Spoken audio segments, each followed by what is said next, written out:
मेरे गुण हैं सत्य, धर्म और न्याय। अगर भक्त हो तुम मेरे, तो तुम्हें भी मेरे सत्य के गुण को गुण के रूप में, धर्म और न्याय से सजाया संवारा रूप ही अपनाना होगा। तुम्हारा सत्य ही तुम्हारा गुण, धर्म और न्याय हो।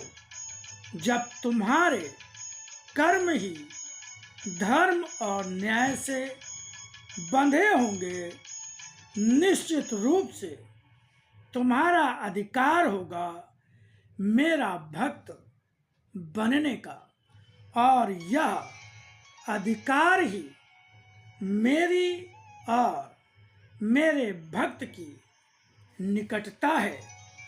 चिंता का हर पल जीवन को असत्य की ओर ले जाता है।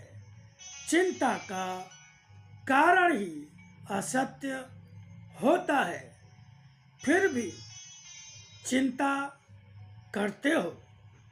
जिसकी चिंता करते हो, क्या वह सब कुछ दूर कर पाओगे जो तुम चिंता का कारण मानते हो?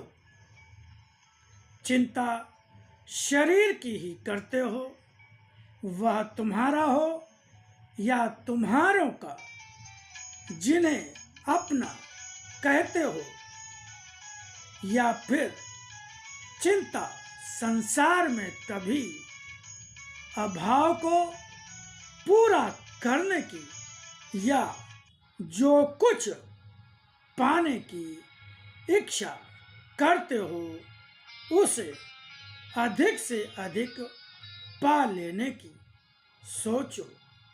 क्या जो चिंता तुम्हारे पास है उसका वास्तव में भी कोई कारण है?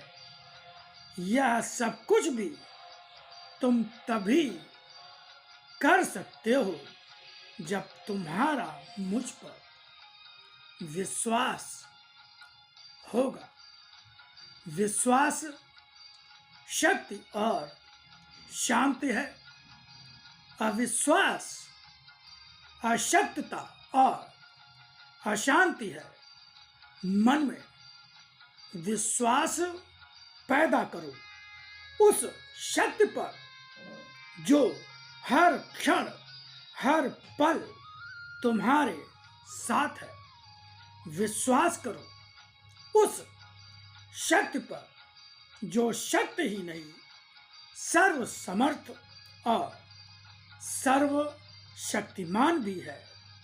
विश्वास करो उस पर जो तुम्हारी माँ भी है, पिता भी, फिर क्या उसके होते अन्य कोई ऐसी शक्ति भी है जो स्पर्श भी कर सके। उसकी इच्छा ही सर्वोपरि है।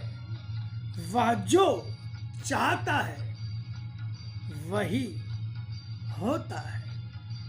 कभी भी उसे दिया विश्वास व्यर्थ नहीं होता।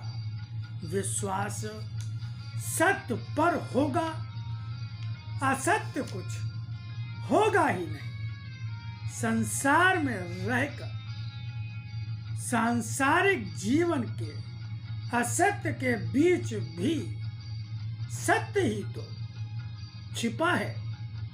वह जो साथ है, क्या वह असत्य की इच्छा या असत्य की शक्ति से संचालित है? मेरी दृष्टि में रहने वाला सत्य मैं ही हूं, और कोई असत्य मुझे नहीं मिटा सकता, न ही मुझे संचालित कर सकता है। इसलिए क्या है क्या नहीं या तुम्हारी दृष्टि में आ भी नहीं सकता। न ही मानवीय बुद्धि और दृष्टि इतनी पारदर्शी होती है कि वह जो सोचती और देखती है वही सत्य है। वह तो शरीर को ही सत्य, शरीर में ही सब कुछ सत्य मानती है, मगर आत्मा जो शरीर का सत्य है उसे न वह पहचानती है न ही विश्वास करती है, मगर न दिखाई देते हुए भी वही शरीर का सत्य है। उसे ही पहचानो और अपनी भावना और विश्वास को उस पर ही केंद्रित कर दो।